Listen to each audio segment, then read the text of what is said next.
Assalamualaikum warahmatullahi wabarakatuh. Baik, di sini saya Baizur Tania NIM E1R021125. Di sini saya akan mempresentasikan hasil proposal saya tentang analisis pemecahan masalah matematis materi sistem persamaan linear 3 variabel ditinjau dari gaya belajar pada siswa kelas 10 SMA Negeri 4 Praia tahun ajaran 2024-2025. Bab pertama, pendahuluan. Yang pertama, latar belakang. Matematika merupakan mata pelajaran yang lebih menekankan pada pemecahan suatu masalah. Berdasarkan Permendikbud nomor 22 tahun 2016, salah satu tujuan pembelajaran matematika adalah agar siswa memiliki kemampuan pemecahan masalah yang meliputi kemampuan memahami masalah, menyusun model penyelesaian matematika, menyelesaikan masalah, dan memberi solusi yang tepat. Di sini ada beberapa menurut para ahli, salah satunya Gani, Tahmir, dan Asdar 2019 mengemukakan bahwa kemampuan pemecahan masalah bagi siswa perlu diupayakan agar siswa mampu mencari solusi berbagai permasalahan, baik pada bidang matematika maupun masalah dalam kehidupan sehari-hari yang semakin kompleks. Polya mengartikan pemecahan masalah sebagai suatu usaha mencari jalan keluar dari suatu kesulitan guna mencapai suatu tujuan. Di sini ada beberapa rumusan masalah dan tujuan penelitian. Rumusan masalah ada 3. Yang pertama, bagaimana kemampuan pemecahan masalah matematis materi sistem persamaan linear 3 variabel pada siswa yang memiliki gaya belajar visual. Yang kedua, bagaimana kemampuan pemecahan masalah matematis materi sistem persamaan linear 3 variabel pada siswa yang memiliki gaya belajar auditorial. Yang ketiga, bagaimana kemampuan pemecahan masalah matematis materi sistem persamaan linear 3 variabel pada siswa yang memiliki gaya belajar kinestik. Nah, di sini juga ada 3 tujuan penelitian. Yang pertama, untuk mendeskripsikan kemampuan pemecahan masalah matematis materi sistem persamaan linear 3 variabel pada siswa yang memiliki gaya belajar visual. Yang kedua, untuk mendeskripsikan kemampuan pemecahan masalah matematis materi sistem persamaan linear 3 variabel pada siswa yang memiliki gaya belajar auditorial. Yang ketiga, untuk mendeskripsikan kemampuan pemecahan masalah matematis materi sistem persamaan linear 3 variabel pada siswa yang memiliki gaya belajar kinestik. Di sini juga ada beberapa manfaat penelitian. Yang pertama, manfaat teoritis, yang kedua manfaat praktis, di mana manfaat teoritis ini dapat memberikan masukan atau informasi dan bahan pertimbangan bagi guru dalam proses kegiatan pembelajaran, khususnya dalam mata pelajaran matematika untuk meningkatkan kemampuan pemecahan masalah matematika siswa ditinjau dari gaya belajar.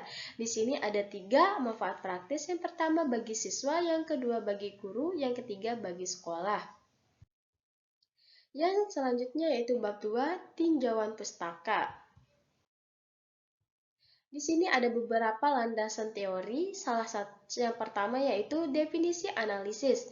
Analisis adalah penyelidikan terhadap suatu peristiwa, yaitu karangan, perbuatan, dan sebagainya, untuk mengetahui keadaan yang sebenarnya, yaitu sebab, musabab, duduk perkaranya, dan sebagainya.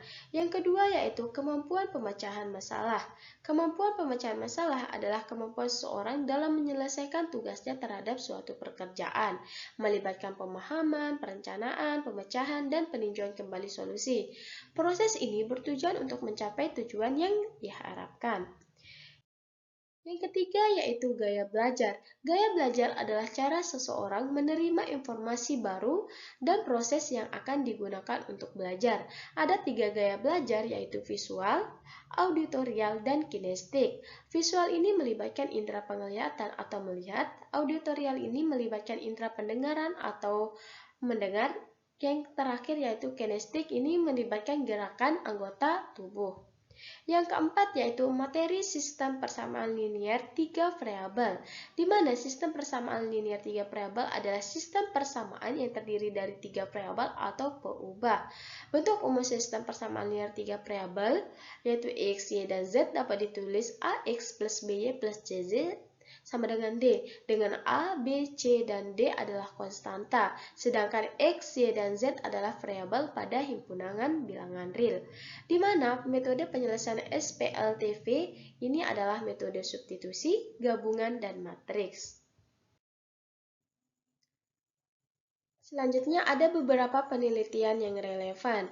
Yang pertama yaitu penelitian yang dilakukan oleh Anggraini 2018 memberikan gambaran tentang bagaimana gaya belajar visual dan auditorial mempengaruhi kemampuan pemecahan masalah matematika berbasis Volya. Yang kedua yaitu penelitian yang dilakukan Ma'ruf dan kawan-kawan 2020 menghasilkan bahwa profil kemampuan pemecahan masalah matematika subjek dengan gaya belajar visual sampai 3 tahapan, yaitu yang pertama memahami masalah, yang kedua membuat, merencana, dan melaksanakan rencana. Yang ketiga yaitu penelitian dilakukan oleh Khairun Nisa dan Soro 2021 memberikan gambaran tentang bagaimana gaya belajar visual, auditorial, dan kinestetik mempengaruhi pemahaman konsep matematika siswa pada materi SPLDV. Nah, di sini ada kerangka berpikir di mana kemampuan pemecahan masalah matematika siswa sangat beragam. Dengan soal pemecahan masalah matematika, materi SPLTV siswa belum mengetahui gaya belajar yang dimiliki. Kemampuan pemecahan masalah siswa berbeda berdasarkan gaya belajar, seperti gaya belajar visual, gaya belajar auditorial, gaya belajar kinestetik. Tahapan pemecahan masalah menurut Volya yang pertama yaitu memahami masalah, membuat rencana pemahaman masalah, yang ketiga melaksanakannya rencana, yang keempat memeriksa kembali.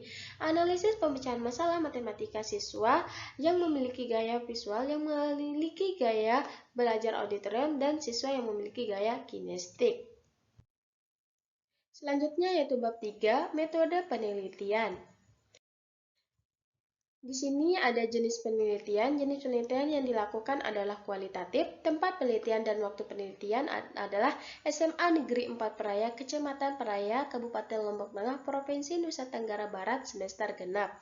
Di sini ada data dan sumber data. Subjek penelitian ini adalah berjumlah 6 siswa yang diambil dari kelas 10 MIPA 4 dan 10 MIPA 5 SMA N4 Peraya, yakni 2 siswa yang memiliki gaya belajar auditorial, 2 siswa yang memiliki gaya belajar kinestetik.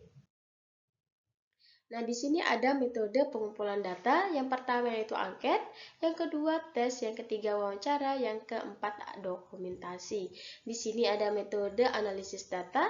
Yang pertama analisis data angket gaya belajar, yang kedua analisis tes pemecahan masalah, yang ketiga analisis data wawancara. Nah, di sini ada uji keabsahan data. Yang pertama derajat kepercayaan, yang kedua derajat keteralihan, yang ketiga derajat kebergantungan, yang keempat derajat kepastian. Baik, sekian mungkin itu saja yang bisa saya sampaikan. Mohon maaf bila ada salah kata. Wassalamualaikum warahmatullahi wabarakatuh. Jungle.